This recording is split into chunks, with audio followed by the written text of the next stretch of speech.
An amazing Frau, if such a thing can be applied to the murderer Hermine Braunsteiner. What made her unique was that her trial was stopped on the very first day. The judge was so struck by the accounts of this woman's villainy that he felt ill. Because of this ruthless executioner, the Office of Special Investigations was established in America to prevent the granting of American citizenship to Nazi criminals. Hermine was born in Vienna on July 16, 1919, into an ordinary working-class family. After Austria joined the Third Reich, she moved to Berlin. She found a job at the Henkel aircraft factory.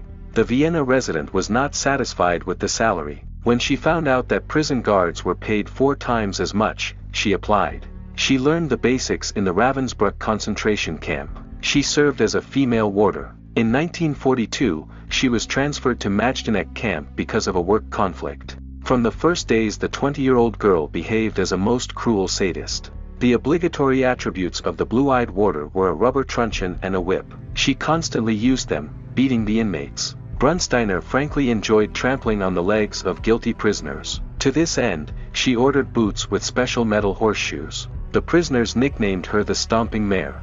Survivors of the prisoners said that Hermine took pleasure in the screams of the dying in the gas chamber. She took particular pleasure in women with small children. She would take the children from their distraught mothers and throw them into the cell in front of them. In 1943, the German authorities rewarded her efforts with the Cross of Military Merit. At the end of the war, Hermine returned to Ravensbrück. Before the arrival of Soviet forces in May 1945, she escaped to Vienna. She was arrested and sentenced to 3 years in prison for her service in Ravensbrück. The murderer concealed her merits in the Majdanek death camp. After her release, Hermine met an American citizen. An affair ensued. The couple formalized their relationship and left for the States. Her husband loved her and her neighbors loved her. No one guessed about the former life of the friendly housewife. When Braunsteiner was discovered by Nazi hunters, everyone was shocked by her terrible past, and her husband refused to believe the terrible facts. The first trials of the former warden took place in the United States, then the Nazi criminal was extradited to Germany. After a lengthy trial in 1981, the court sentenced Stomping Mare to life imprisonment. The woman did not admit guilt. Resenting the sentence, she said, "If I hit someone 40 years ago, is it fair to punish them for that today?" Behind bars, the sadist was deeply depressed.